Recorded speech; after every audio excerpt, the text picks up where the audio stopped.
चाहे ग्राम तो नथिला केशर बन बोलीण जंगले कथिला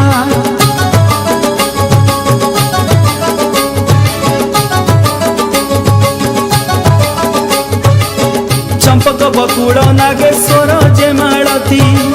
सेवन रे बहु पुष्प शोभा पाउथांती पितृ सत्य पाणी राम त्रेतया जुगरे पहुँचले आसी एही केशर वन रे चंडी को धरिण हर करती भ्रमण देखती श्री रामचंद्र आनंद होइण फूल बेल पत्र देई पूजा आरंभिले चंडी हर बोली राम नाम देई गले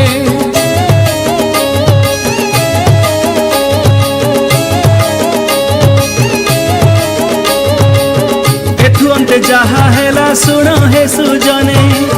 सत्य जुगर ए कथा अछि हे पुराणे प्रहलाद अटे हिरण्यकश्यपु सुता